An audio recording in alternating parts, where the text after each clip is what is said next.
Les villages de Touba Darou Salam et Medina Pakane, respectivement dans la région de Tambacounda et de Kolda, ont bénéficié de forages et de bornes fontaines, des installations faites dans 22 villages qui ont une moyenne de 6 000 habitants. Aujourd'hui, ces femmes qui faisaient des kilomètres pour chercher de l'eau sont satisfaites de ces réalisations qui ont coûté plutôt 300 millions de francs CFA et qui leur ont permis d'avoir de l'eau potable dans leur village. Selon le directeur de l'Office des forages ruraux, ce sont des réalisations qui entrent en parfaite harmonie avec la vision du chef de l'État. Suivant le compte-rendu de Fatima Diop.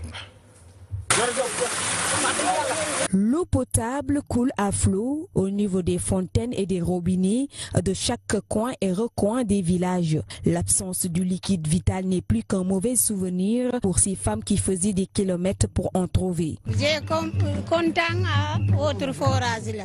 On avait problème d'eau avant. Ce que passait, mais maintenant on a de l'eau.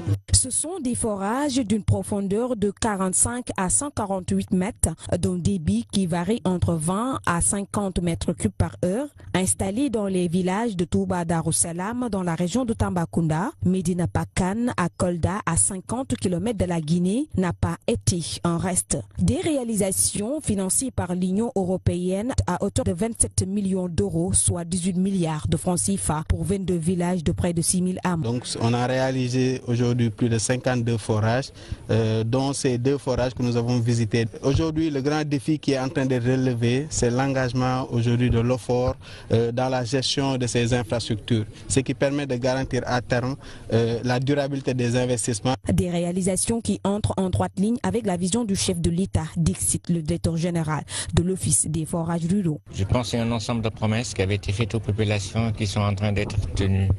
Et nous allons naturellement, notre rôle, c'est d'accélérer, de continuer ce processus pour qu'il n'y ait plus de Sénégalais du monde rural ou de Sénégalais du monde urbain dans les politiques d'accès à l'eau. Au-delà de l'accès à l'eau, le domaine de l'assainissement a également été pris en compte. Le coût global est environ 300 millions de francs CFA. Pour manifester leur joie et contentement, la population de ces localités ont chanté, dansé au rythme de leur culture.